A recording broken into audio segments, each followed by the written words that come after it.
Quiero contarles sobre una historia, un correo electrónico que nosotros recibimos hace un par de años, y era un hombre angustiado. Era un hombre que nos escribía a nosotros con el corazón roto. Él nos escribe y nos dice que su hija en su primer año de universidad, ella era la mejor estudiante cristiana de su secundaria. Ella ganó una beca de organizaciones cristianas para ir a la universidad, y ella quería ir a la universidad a evangelizar el campus. Ella se fue a la Universidad de Carolina del Norte en Chapel Hill, y 4 semanas de haber comenzado sus estudios universitarios, ella llama a su papá y le dice: papá, ya no creo en Dios. Con 4 semanas de haber entrado a la universidad: papá, ya no creo en Dios. Ella dice: mi profesora de religión es atea y me dijo que nadie sabe quién escribió los evangelios y que hay errores en la Biblia, por eso voy a abandonar mi fe. ¿Ustedes creen que este es un caso habitual o es un caso poco común? Habitual. Las estadísticas nos muestran que 3 de cada 4 jóvenes cristianos, no estamos hablando de personas al azar, estamos hablando jóvenes que han sido criados dentro de la iglesia, 3 de cada 4 abandonan su fe cuando entran a la universidad porque no saben por qué creen lo que creen.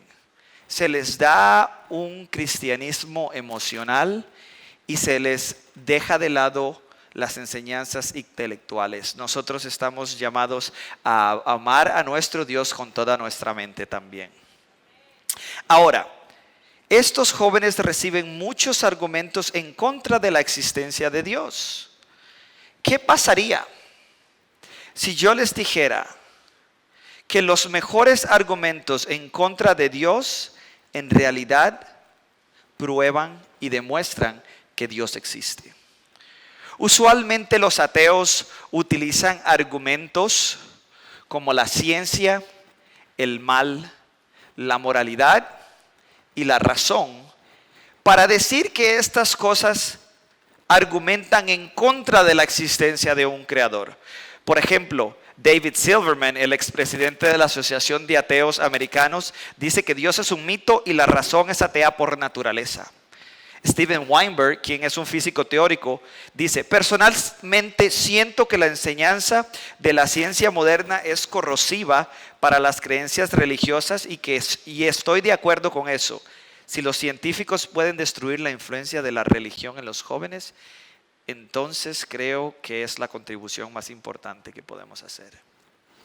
Christopher Hitchens, que murió hace ya unos años, él dijo: considero que es moralmente superior ser ateo, prefiero vivir sin esa horrible mentalidad de esclavo que es la religión. Argumentos a favor del ateísmo, eso es lo que dicen ellos. Pero yo les diría a ustedes que estos no son argumentos a favor del ateísmo. Estos argumentos son robados directamente de Dios. ¿Por qué? Porque ninguno de ellos fuera posible si Dios no existiera. Vamos a ver cómo estos aspectos de la realidad encuentran su base o fundamento en Dios mismo. Los ateos tienen que robarle a Dios para poder argumentar en su contra. Hay una lista o un grupo de aspectos inmateriales que los ateos usan, y la vamos a ver en la pantalla, para argumentar en contra de él. Número 1 es la causalidad. Voy a arreglarme el micrófono. Ahora sí. Número 1 es la causalidad. Ellos afirman, esta ley afirma, ellos afirman los ateos que esta ley o principio, pero este metódico universo de causa y efecto no existiría sin un ser que lo ordene. Esa sería la ley de la causalidad. La segunda es la razón. Su propia cosmovisión materialista hace que el libre albedrío y la razón sean imposibles. La número 3 sería la información. Ellos llenan libros con información en contra de Dios, pero niegan que una mente suprema es necesaria para explicar los altos grados de información compleja que se encuentran en nuestra naturaleza, como lo vimos en la charla del doctor Antonio Cruz. Luego, ellos también se aferran de la moralidad y afirman que no existe la moralidad objetiva y al mismo tiempo intentan imponer sus propios códigos morales como si fueran universales. El mal es otro problema. Ellos afirman que el mal y el bien no existen, pero viven indignados por la maldad del Dios de la Biblia. Y al final, la ciencia. Actúan como si el método científico fuera exclusivamente ateo. No se dan cuenta que no podríamos hacer ciencia de manera confiable si el ateísmo fuera cierto. Entonces nosotros tenemos un grupo de realidades inmateriales que los ateos utilizan, pero que no existirían si Dios no existe. Los ateos son materialistas, pero todos estos aspectos de la realidad tienen un fundamento inmaterial basado en Dios. Por lo tanto, cuando los ateos mencionan alguno de ellos para apoyar el ateísmo, están robándole a Dios para poder argumentar en su contra. En otras palabras, los ateos están cometiendo crímenes intelectuales cuando citan estos aspectos de la realidad para argumentar en contra de Dios. Y nosotros debemos de señalar sus inconsistencias porque nosotros estamos llamados a hacerlo. Nosotros se nos llama a destruir argumentos y toda altivez que se levanta en contra del conocimiento de Dios y llevamos cautivo todo pensamiento para que se someta a Cristo. Y antes de comenzar, me gustaría decirles a ustedes que debemos siempre de acordarnos que nuestra lucha no es contra otras personas.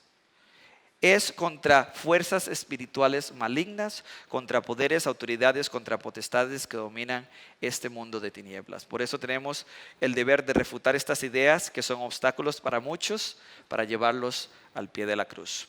Ahora, vamos a comenzar con la ley de la causalidad. Este va a ser el primer punto que vamos a ver que los ateos le roban a Dios para argumentar contra él. La causalidad, este término describe la relación entre causas y efectos. Es fundamental en todas las ciencias naturales, especialmente la física. En resumen, esta ley o principio dice que todo efecto tiene una causa, o mejor dicho, todo efecto debe tener una causa adecuada que le anteceda. Existen varios argumentos a favor de la existencia de Dios. Hemos visto varios acá en la conferencia hasta este punto, en el Congreso.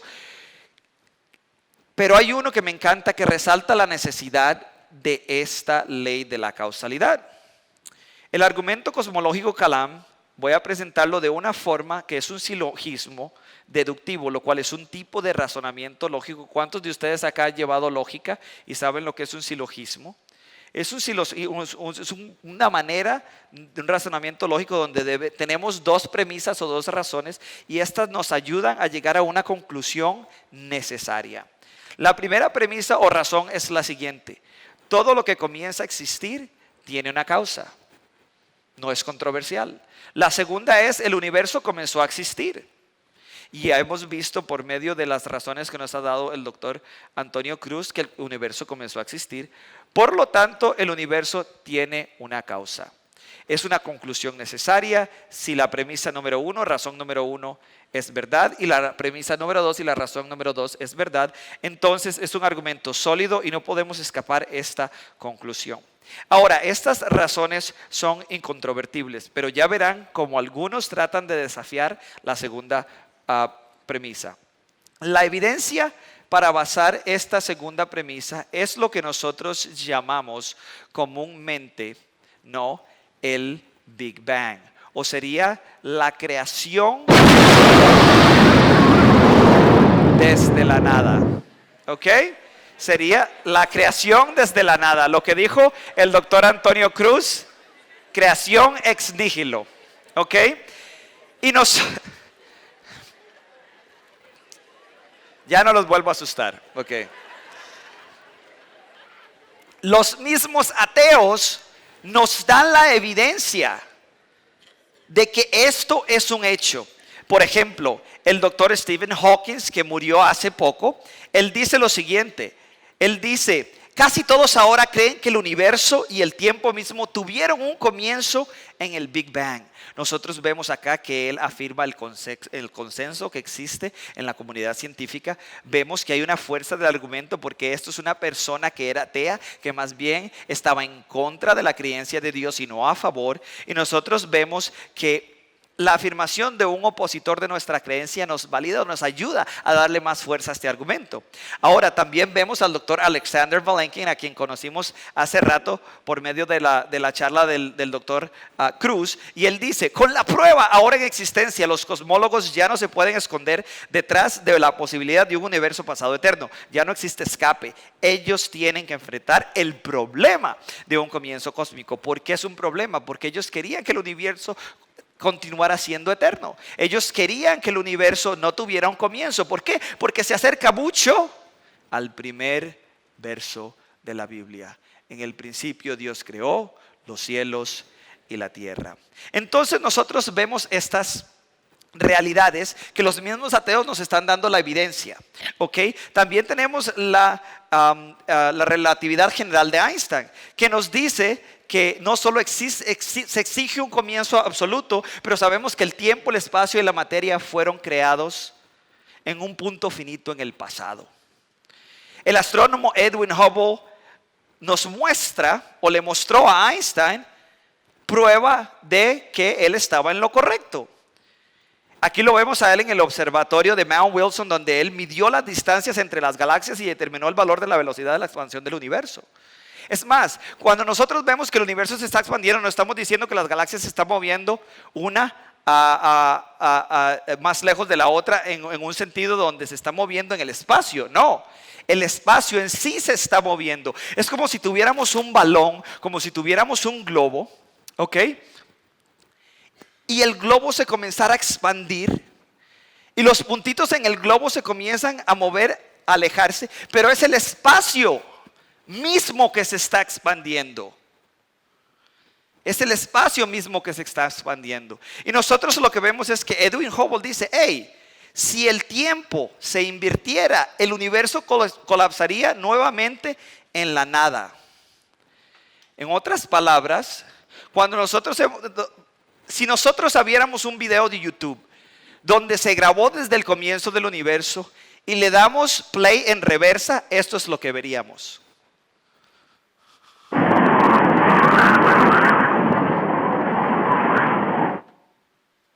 El universo colapsaría en sí mismo, no en una pepita densa, sino en la nada. Aquí vemos que el universo se desvanece y colapsa en la nada.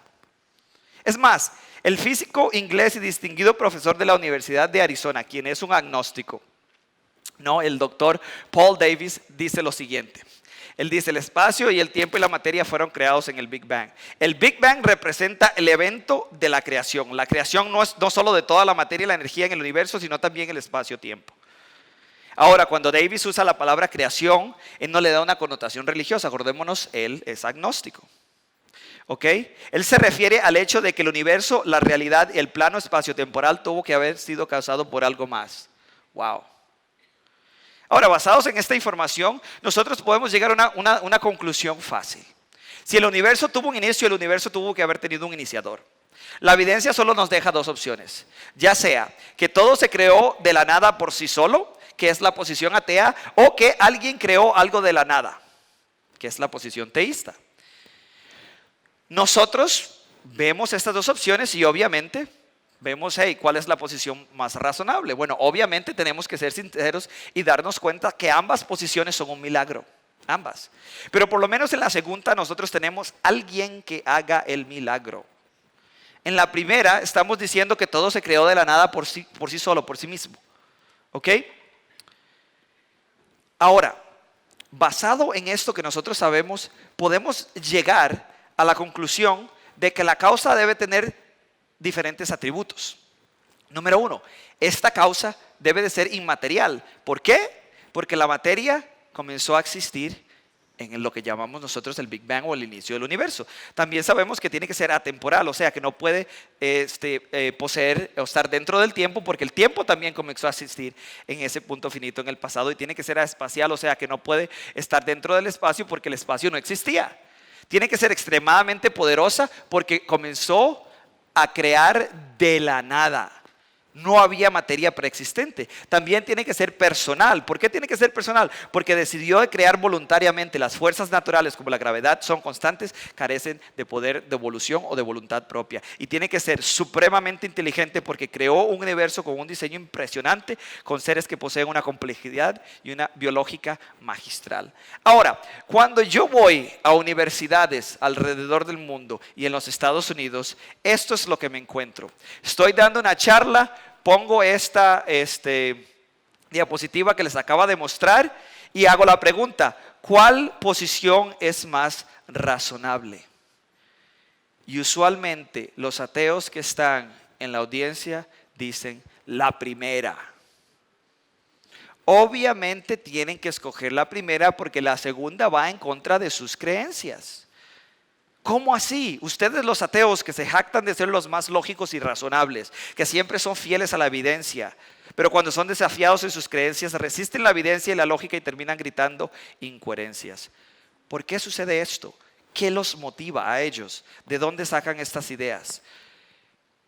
Este hombre que están viendo ustedes en la pantalla ahorita mismo se llama el Dr. Lawrence Krauss, y él escribió un libro que se llama Un universo desde la nada. Él es físico, teórico y cosmólogo, y es uno de los científicos ateos más reconocidos e influyentes de hoy en día. Él es escritor de este bestseller, y obviamente muchos aplaudieron su libro porque aparenta resolver el conflicto y deshacerse de Dios.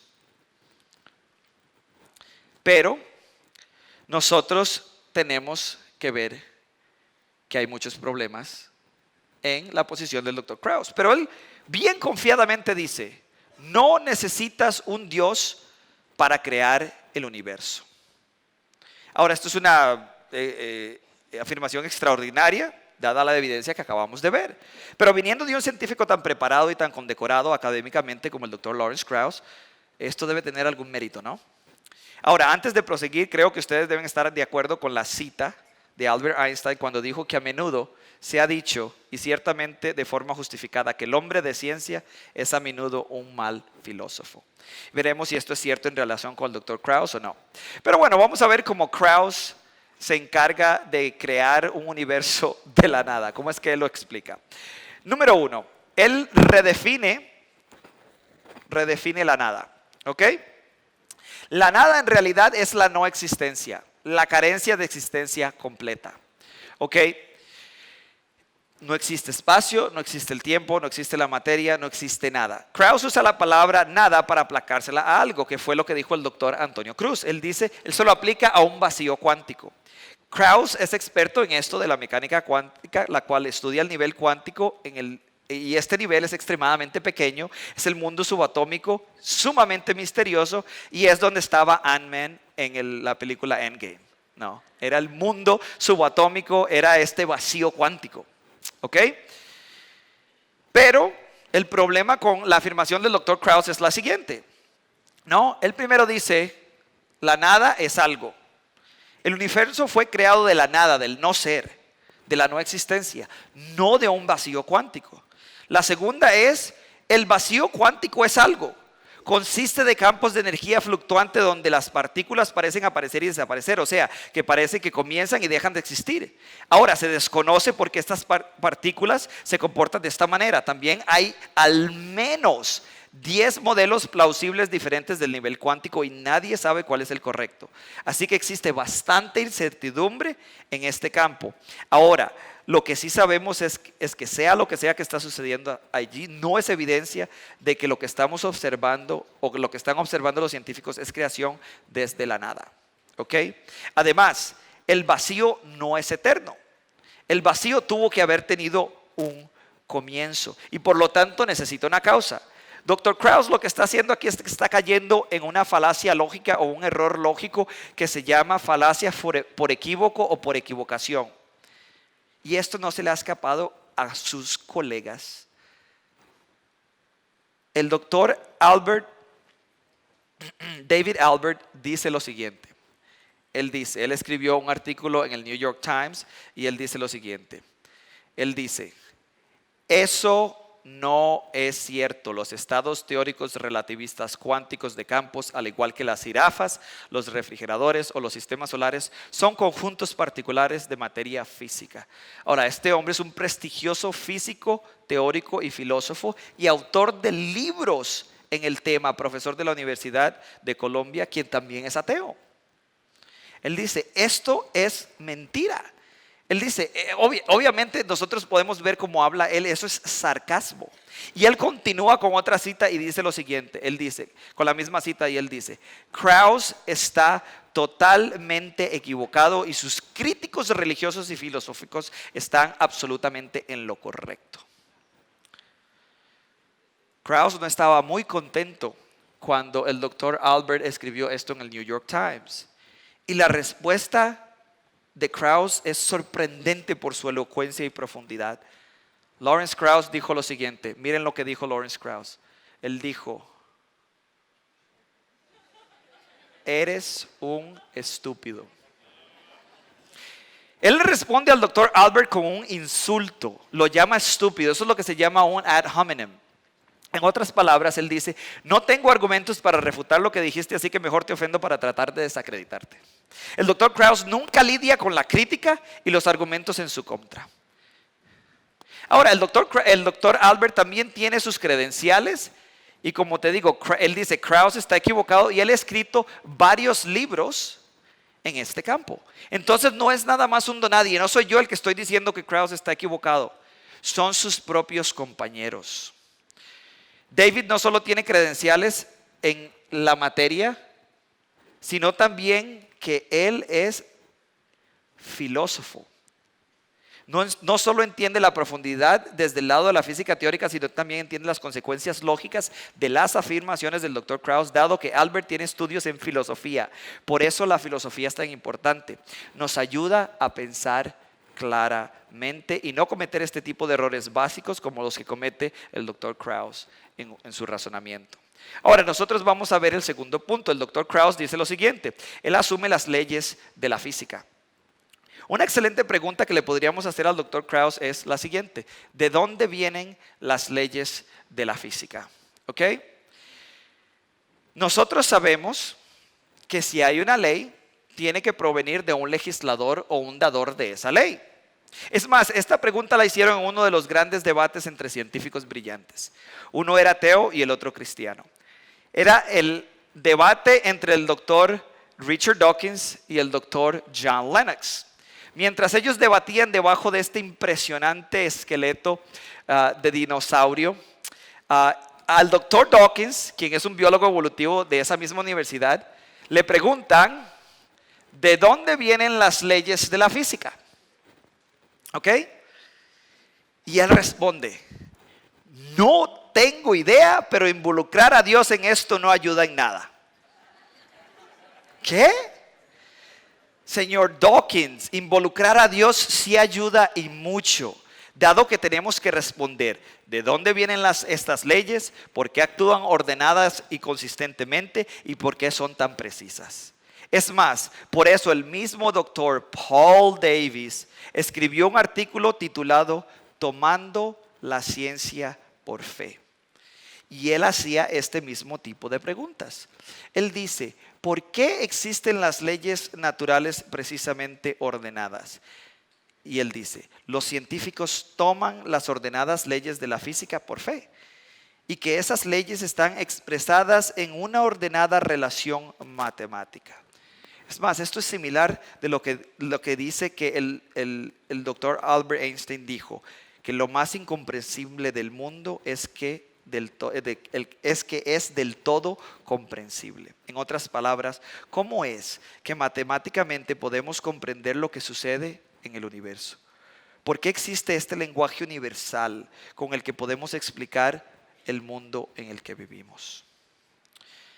El doctor Davis continúa y dice lo siguiente. Él dice, A lo largo de los años he preguntado a menudo a mis colegas físicos por qué las leyes de la física son como son. Las respuestas varían desde esta no es una pregunta científica hasta nadie sabe. La respuesta favorita es no existe ninguna razón para que sean como son, solo son así y punto. Eso no es una explicación. Eso es lo que dicen mis hijos cuando no quieren tomar responsabilidad de algo que han hecho. Eso no es una razón de por qué estas leyes son tan razonables. Esto no tiene sentido. Solo decir que son así es una vía de escape. En cambio, para el teísmo cristiano la respuesta es un diseñador del cual tenemos buena evidencia de su existencia. Para ellos es fe ciega. Es más, la precisión de las leyes de la naturaleza es impresionante. Echémosle un vistazo. Una vez más el doctor Stephen Hawking nos ayuda. Stephen Hawking dice lo siguiente. Él dice, si el índice de la velocidad de expansión del universo hubiera variado en una parte en 1.000 millones de milisegundos después del Big Bang, el universo hubiera colapsado en sí mismo, nunca hubiera desarrollado galaxias. Eso lo vimos en el video que tocó el doctor Cruz. Y esa precisión extrema no solo se dio en el comienzo del universo, sino que se da ahora mismo. Nosotros vimos la fuerza de la gravedad. Si la fuerza gravitacional fuera alterada, dame un segundo. Si la fuerza de la gravedad, vamos a regresar antes de montarnos en la nave espacial. Ok. Vamos a ver si puedo regresar y si no. Aquí. Ok, ahí estamos. Build one. Ok. Si la fuerza gravitacional fuera alterada en más de una parte en 10 a la 40ª potencia, las estrellas nunca hubieran existido y subsecuentemente nosotros tampoco. Entonces nosotros sabemos que hay un ajuste fino, increíble en el universo. Y ahora sí, montémonos en la nave espacial. El doctor Antonio Cruz estuvo hablando sobre el planeta privilegiado. Nosotros sabemos que nosotros vivimos en el tercer planeta del Sol. Si nosotros estuviéramos un poco más cerca del Sol, nos quemamos. Si estuviéramos un poco más lejos, nos congelamos, obviamente. Es más, se le llama la zona de ricitos de oros. ¿Quién se acuerda del cuento de ricitos de oros? No, la sopa muy caliente, la sopa muy fría, la del medio estaba buena, la cama muy dura, la cama muy suave, la cama del medio. Ahí es donde vivimos, en la zona de ricitos de oros. Es más, el ángulo de inclinación de la Tierra, el eje de rotación de la Tierra tiene que ser exactamente 23.5 grados. Si la Tierra no estuviera inclinada sobre ese eje no tendríamos estaciones y la vida se vería terriblemente afectada. El doctor Antonio Cruz estuvo hablando de la Luna, tiene que estar en el lugar ideal. Esta evita que la Tierra se tambalee violentamente cuando gira, y existen docenas de otras constantes como estas, como las que dijo Antonio Cruz, ¿no? Es más, él estuvo hablando sobre Júpiter. Esas manchas son impactos de cometas. Júpiter es la aspiradora cósmica, es el guardaespaldas del planeta Tierra. Tiene que estar donde esté para que los fragmentos de estos cuerpos celestiales no destruyan la vida como la conocemos hoy en el planeta Tierra. Es como si alguien lo hubiera puesto ahí intencionalmente. Es más, nosotros vemos los planetas, vemos la Tierra, Júpiter, Saturno, Urano, y la Tierra es pequeñita en comparación. Ahora, vamos a ver el Sol. Una gigantesca estrella. Júpiter a la par parece un enanito. La Tierra ni se diga. ¿Ok? Ahora vamos a ver el Sol en comparación con otras estrellas dentro de nuestro sistema solar. Todavía estamos en el vecindario, no hemos salido del vecindario. Tenemos a Arturo, pero no al doctor Arturo, a otro Arturo. Vemos a Pollux, Sirius, el Sol. Júpiter es del tamaño de un píxel. Ahora vamos a ver otras estrellas dentro del vecindario todavía. Ahora nosotros tenemos a Antares, a Betelgeuse, Aldebarán, Rigel, Arturo. El Sol es de un píxel de tamaño. El universo es impresionante. No es de extrañar que Dios nos diga que si queremos saber cómo es Él, que miremos al firmamento. Un espacio majestuoso, inmenso para nosotros parece infinito. Es más, lo que acabamos de ver es solo dentro de nuestra galaxia. Es una parte diminuta de la inmensidad del universo. Nuestra galaxia es una de las 100.000 millones de galaxias que existen en el universo. Y el doctor Antonio Cruz estuvo hablando sobre el principio antrópico. La distancia promedio entre las estrellas en nuestra galaxia es de 50 trillones de kilómetros. Ni en Uber llegamos. Esa distancia es necesaria para que el planeta Tierra exista en su estado presente, el cual puede sostener vida. Tiene que existir la distancia correcta. Esto se conoce el principio antrópico. La palabra antropos del griego significa humano o ser humano. Y el principio básicamente dice: el universo debe tener ciertas propiedades que permiten que la vida se desarrolle. Parece que el universo fue ordenado para que nosotros estuviéramos ahí. Parece diseño inteligente. Nosotros sabemos que la mejor explicación de la consistencia y la precisión de las leyes naturales, obviamente, es Dios. Cuando los ateos dicen que Dios no es necesario porque las leyes de la naturales pueden explicarlo todo, ellos tienen que robarle a Dios, quien es el autor y el sostén de las leyes naturales. De hecho, le están robando a Dios para argumentar en su contra. Y el doctor Krauss continúa dudando de la ley de la causalidad. Él duda de la ley de la causalidad. Démosle un vistazo al argumento cosmológico una vez más. Todo lo que comienza a existir tiene una causa. El universo comenzó a existir, por lo tanto el universo tiene una causa. Para muchos ateos, por muchos años, la comunidad científica en general no tenía problemas rechazando la segunda premisa, que el universo comenzó a existir. Ellos creían que el universo era eterno. Ellos simplemente afirmaban que el universo había existido desde siempre. Y ahora lo que hace el doctor Krauss no es rechazar la primera, no es rechazar la segunda, sino rechazar la primera. En otras palabras, él rechaza el principio de la causalidad. Y las consecuencias de esta ley son bastante difíciles. ¿Qué tan importante es la ley de la causalidad? Para nuestra habilidad de razonar es imprescindible. Es fundamental porque la causa de nuestras acciones se origina en nuestra mente, la cual es inmaterial. Para personas como el Dr. Krauss, que son inmaterialistas, ellos afirman que lo único que existe en el mundo es lo material. No les queda otra opción que afirmar que nuestros pensamientos están completamente determinados por reacciones físicas en el cerebro. O sea, que las leyes de la física determinan cada uno de nuestros pensamientos. Y si esto es así, estamos determinados a decir lo que decimos y no a hacer lo que hacemos. No estamos razonando, solo estamos reaccionando. No existe el libre albedrío. Para nuestra habilidad de hacer ciencia, como mínimo la ciencia es la búsqueda entre causas y efectos. Esto es lo que los científicos están tratando de hacer. Están tratando de descubrir cuál fue la causa de un efecto en particular. Esta disciplina está basada en el principio de la causalidad.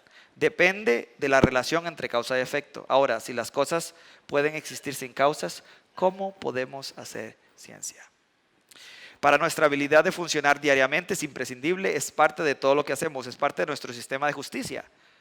No podríamos juzgar a nadie si no existe causa y efecto. La causa es el criminal, el efecto es el crimen. Es más, cuando hacemos café en la mañana, tenemos agua caliente, grano molido, lo chorreamos. ¿Cuál es el efecto? El café. La ley de la causalidad es parte de nuestras vidas día a día.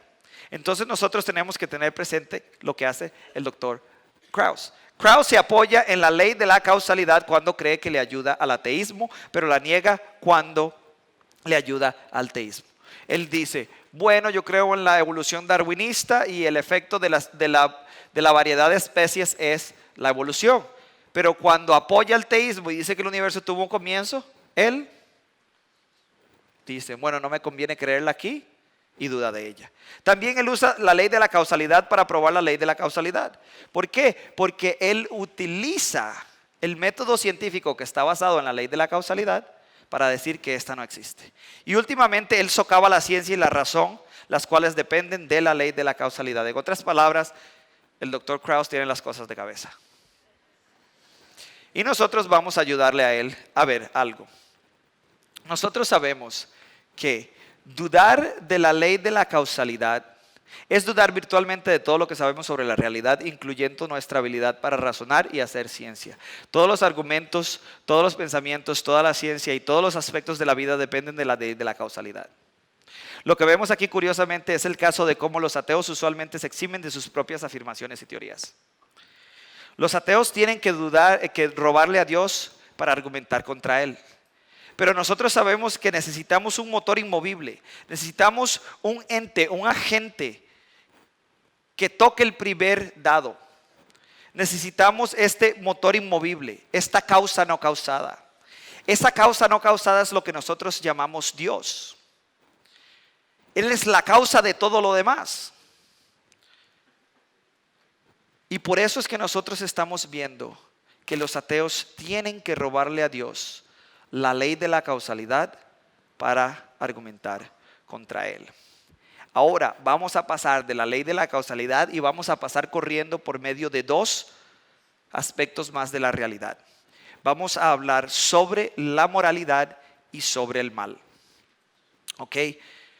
La mayoría de los ateos se suscriben a lo que se llama comúnmente como el relativismo moral, que significa que la moralidad está basada o influenciada por sentimientos, gustos u opiniones, o sea que no es objetiva, lo cual es contrario de lo que encontramos en las Escrituras. Aparte de esto, los ateos usualmente citan no solo el mal que existe en el mundo como un argumento contra Dios, sino que también acusan a Dios de ser un ser inmoral.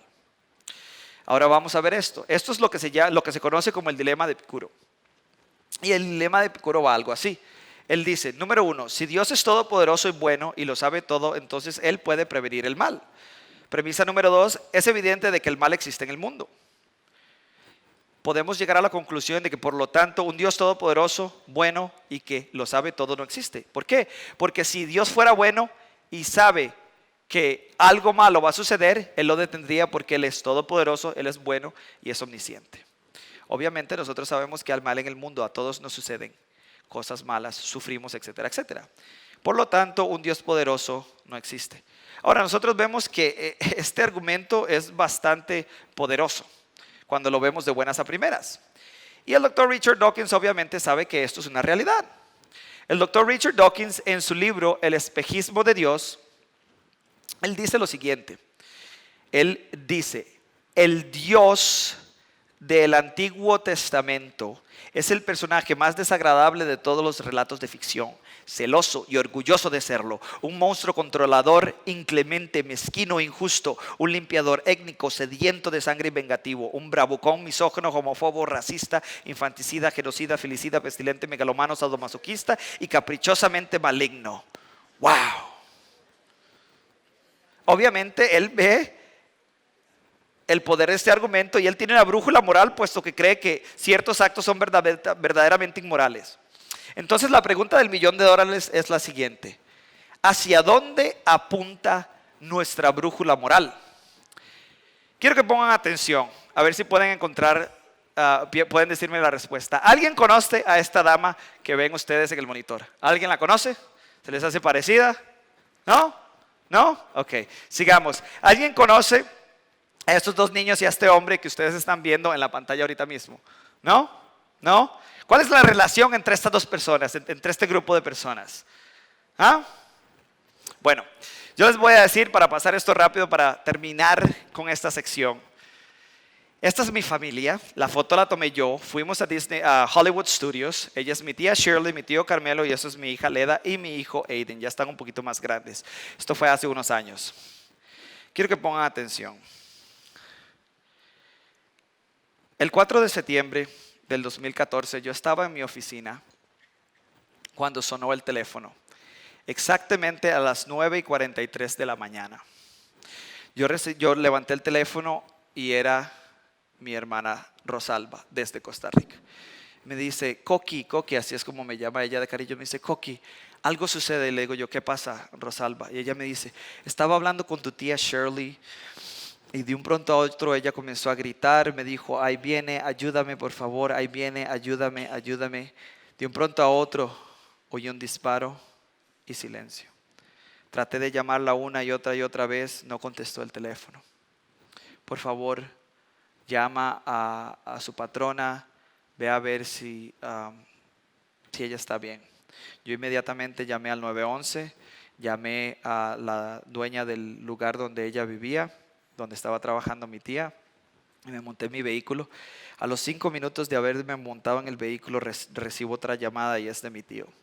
Mi tío Carmelo me dice, hola Jorge, ¿cómo estás? Le digo yo, bien Carmelo, ¿te puedo preguntar algo? Y me dice, no te preocupes, yo nada más te llamo para decirte que acabo de matar a tu tía y que voy a decirte dónde la policía puede encontrar mi cuerpo. Estoy a punto de suicidarme. Chao. Como si no hubiera sucedido nada. Ahora, yo les digo una cosa. Si el ateísmo es verdad, en realidad es la opinión de mi tío contra la mía, porque la moralidad es subjetiva. Pero yo todavía tuve que pasar por el duro momento de llegar a decirle a mis hijos que la única mujer que ellos conocían como su abuela se la acababa de arrancar de los brazos el hombre que ellos querían como si fuera su propio abuelo. El doctor Dawkins dice que el asesinato de mi tía fue solo mala suerte. Estar en un lugar equivocado, en el momento equivocado, y no existe un propósito para la muerte de mi tía. Y de mi tío, porque yo lo amaba también. Él dice, en un universo de fuerzas físicas ciegas y replicación genética, algunas personas van a salir lastimadas, otras personas van a tener suerte, no encontrarás ninguna rima o razón para ello, ninguna justicia. En el fondo no hay ningún diseño, ningún propósito, ningún mal, ningún bien, nada más una fe ciega e implacable indiferencia al ADN, ni lo sabe ni le importa, el ADN solo es y bailamos al ritmo de su música.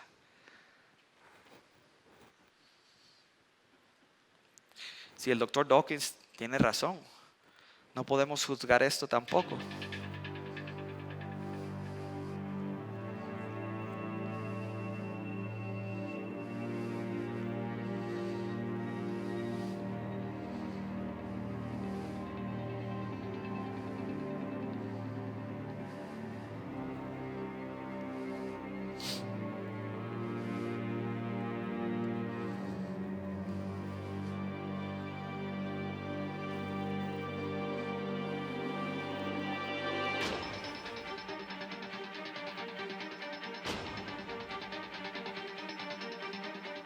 Esas son imágenes del holocausto judío. Si el doctor Dawkins y la gran mayoría de los ateos relativistas están en lo correcto, ellos renuncian al derecho de juzgar de cualquier acto inmoral, dado que la maldad es solo una ilusión. Ahora, en esta próxima cita que voy a mostrar de uno de mis autores favoritos que fue ateo, le ilumina este asunto de una manera impresionante. Veamos. Él dice lo siguiente. Él dice: cuando era ateo, mi argumento contra Dios era que el universo me parecía muy cruel e injusto. Pero ¿de dónde sacaba yo la idea de lo que es justo o injusto? ¿Con qué estoy comparando el universo para afirmar que no es justo? Un hombre no llama a una línea torcida a menos de que sepa lo que es una línea recta. ¿Con qué estaba comparando este universo cuando lo llamaba injusto? Wow. La claridad y elocuencia de este escritor. Esto es una cita del mismísimo C.S. Lewis. Muchos de ustedes lo conocen por sus crónicas de Narnia, ¿no? Pero el mensaje de Lewis acá, que es un punto referente, que sin un punto referente y objetivo, llamar algo injusto no tiene sentido.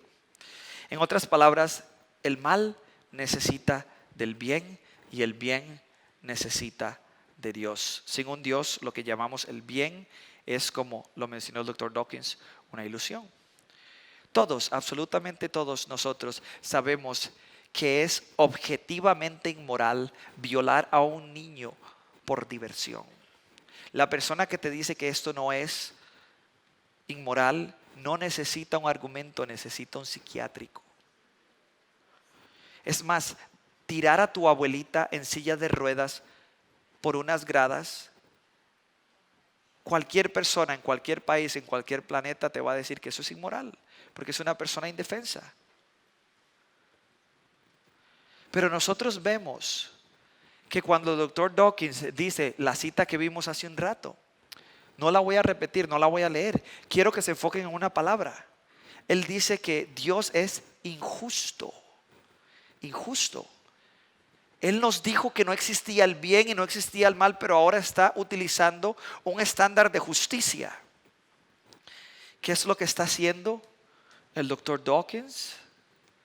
Está robándole a Dios para argumentar contra él. Es más, el doctor Ravi Zacharias, como es de costumbre, refuta a Dawkins de una manera magistral.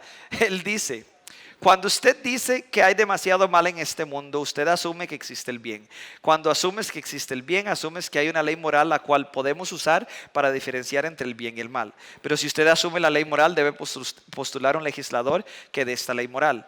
Pero ese es a quien está tratando de refutar y no probar, porque si no hay un legislador de la ley moral, no hay una ley moral. Si no hay una ley moral, no existe el bien. Si no existe el bien, tampoco existe el mal. En otras palabras, las sombras demuestran la luz. El bien demuestra el mal. Nosotros sabemos que puede existir luz sin sombras, pero no pueden existir sombras sin luz.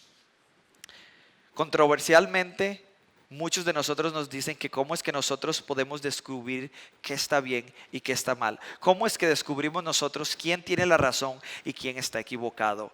¿Es que nosotros vemos a la Madre Teresa como un ejemplo del bien? ¿O nosotros tal vez podemos utilizar a una persona como Hitler para ver cuál es el ejemplo del mal? ¿Cómo es que nosotros decidimos quién está bien y quién está equivocado?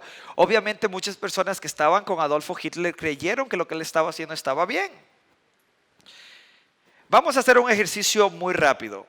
¿Cómo descubrimos nosotros cuál de estos dos mapas es mejor? Voy a presentarles dos mapas y ustedes me van a ayudar a decidir cuál es el mejor. El mapa número 1 está acá. Es un mapa de Escocia. El mapa número 2 está acá. Es otro mapa de Escocia. ¿Cómo es que ustedes pueden descubrir cuál de los dos mapas es mejor? Alguien que me diga, ¿qué necesitamos? ¿Ah? ¿Conocer el verdadero qué? ¿Ah? ¿Cómo?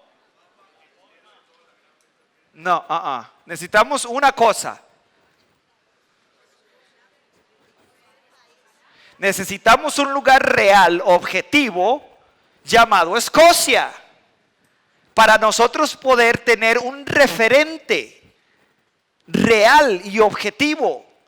Y aunque nosotros nos damos cuenta que el mapa 1 no es exacto, es una mejor representación de Escocia que el mapa 2. Entonces nosotros necesitamos un estándar objetivo. En este caso es Escocia, el país. ¿Ok? Entonces cuando nosotros vemos cómo decidimos entre el bien y el mal, no es la Madre Teresa, no es Hitler, es la naturaleza inmutable de Dios. Ese es nuestro estándar de medida. Nosotros no nos comparamos nosotros con Hitler para ver si somos buenos, ni nos comparamos con la Madre Teresa para ver si somos buenos. Nosotros sabemos que el estándar de justicia, el estándar de perfección, lo bueno es la naturaleza inmutable de Dios. Ahora, todos los ateos que son consistentes con el relativismo nunca viven como relativistas. Es imposible, es invivible vivir como relativistas. Imaginémonos que una persona que vive como un relativista moral, una persona que tiene una adicción a las drogas, él viene y yo voy caminando por la calle y me saca una pistola y me roba el celular. Me lo quita para ir a venderlo para comprar drogas. Y cuando va llegando al lugar donde vende drogas, el vendedor de drogas le saca una pistola a él, quien obviamente creyó que robar estaba bien, y le quita el celular a él.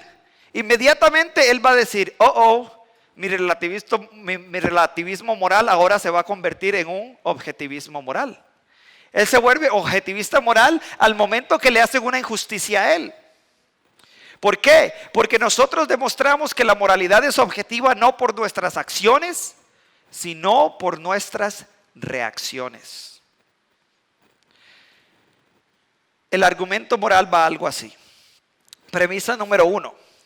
Toda ley tiene un legislador.